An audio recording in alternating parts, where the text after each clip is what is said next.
जय मसीह की, praise the Lord. आइए आज की डिवोशन के लिए प्रार्थना करते हैं। दयालु और कृपालु परमेश्वर, सारा आदर सारा महिमा हम तुझे देते और एक शुभ अवसर आप हमें दिए तेरे नाम को ऊंचा करते। तू जीवित परमेश्वर है और तू हर एक लोगों से प्रेम करता है और उनको बचाने के लिए तूने अपना एक लौता पुत्र प्रभु यीशु मसीह को कुर्बान किया। इसीलिए प्रभु तेरी महिमा करते, धन्यवाद देते। आज इस डिवोशन से बातें करना हमारे हृदय से यीशु मसीह के नाम से मांगते हैं, आमीन। ओके, आज हम लोग जो बात करेंगे, एक शब्द आता है फजल। आज जिस विषय में बात करेंगे हम, परमेश्वर का फजल क्या करता है। फजल का मतलब है अनुग्रह। ये एक उर्दू शब्द में है फजल और उसका मीनिंग होता है अनुग्रह। परमेश्वर का अनुग्रह क्या करता है।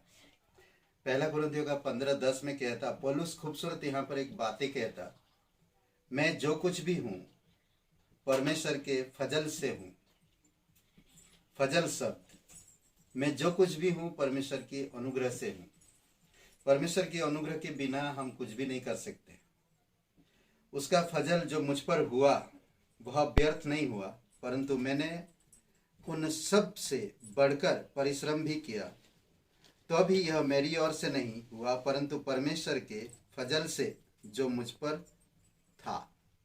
परमेश्वर का अनुग्रह, हर एक मनुष्य पर परमेश्वर अनुग्रह करता है और उसका अनुग्रह हमेशा हमारे जीवन में मदद लेकर आता है।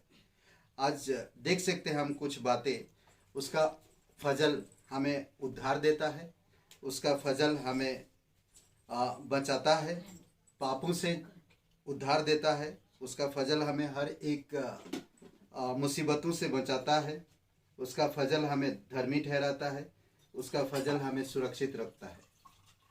कुछ बातें, कुछ वचन से हम लोग देखते हैं, यह पापियों को उद्धार लाता है।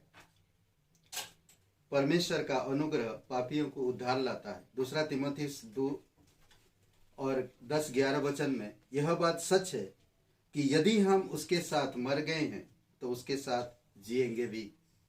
ये अद्भुत। हर एक इंसान, आज जो कोई इंसान यीशु मसीह पर विश्वास करता है, जब हम यीशु मसीह पर विश्वास करते हैं, हम उसके साथ क्रूस पर चढ़ाए जाते हैं। अगर हम उसके साथ क्रूस पर चढ़ाए जाते हैं, हमारी पुरानी पापी स्वभाव क्रूस पे चढ़ाया जाता और हमें एक नया स्वभाव मिलता, और वो है अनुग्रह के कारण, जो हम उसके साथ एक दिन जिएंगे और उसके साथ एक दिन राज्य भी करेंगे। दूसरी बात हम देख सकते, यह हर एक पापियों को उद्धार लाता है जो यीशु मसीह पर विश्वास करते हैं। हर किसी पर परमेश्वर की फजल है, हर किसी पर परमेश्वर की अनुग्रह है, जो पूरे संसार में हर एक जाति, धर्म, हर एक लोगों के लिए परमेश्वर का अनुग्रह है।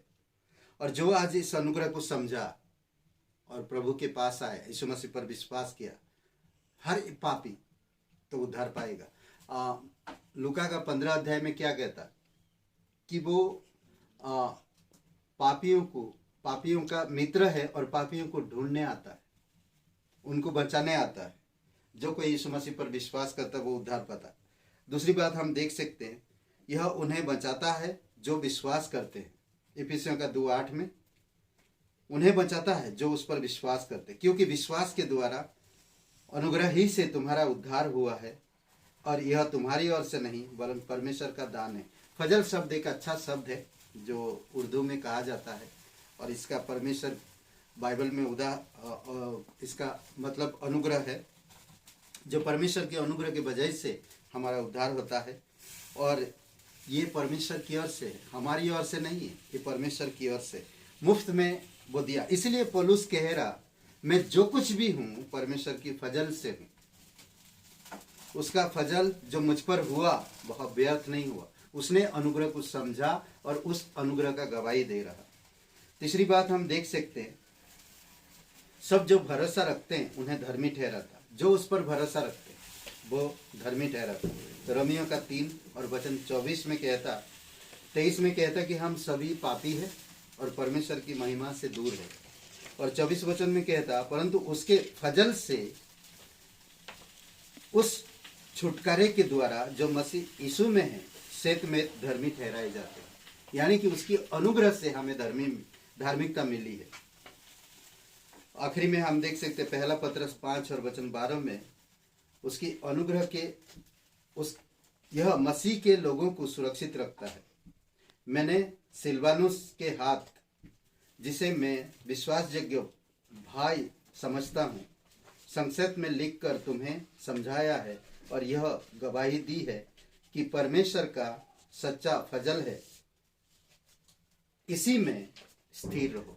परमेश्वर का सच्चा अनुग्रह है और इसी में स्थिर रहो। जब हम परमेश्वर के अनुग्रह में स्थिर रहते हैं तो पतरस लिख रहा, बता रहा सिलवानुस को और कह रहा कि इसी में स्थिर रहो, क्योंकि यही सच्चा अनुग्रह है परमेश्वर का।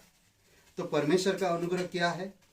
पौलुस इसका अच्छा से गवाही दे रहा और कह रहा, जो कुछ भी मैं हूँ परमेश्वर के अनुग्रह के वजह से हमारी पाप क्षमा मिलती, हमें वो बचाता है, हम जो लोग उस पर भरोसा करते हैं वो धर्मी ठहराता है और सुरक्षित रखता है। आमीन। आइए प्रार्थना करते हैं। पिता परमेश्वर, प्रभु यीशु मसीह, हम धन्यवाद देते और एक शुभ अवसर आप हमें दिए, तेरे नाम को ऊंचा करते। राजाओं का राजा तू, प्रभुओं का प्रभु, सर्वशक्तिमान परमेश्वर, दयालु और कृपालु परमेश्वर, सारा आदर सारा महिमा हम तुझे देते।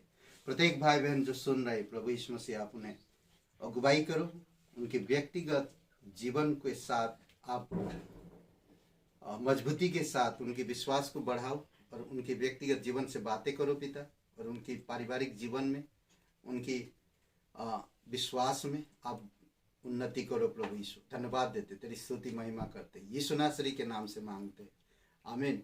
हे ब्रदर एंड सिस्टर, सबको जय मसीह की। Praise the Lord. शुभ रहे दिन आपका। आमीन।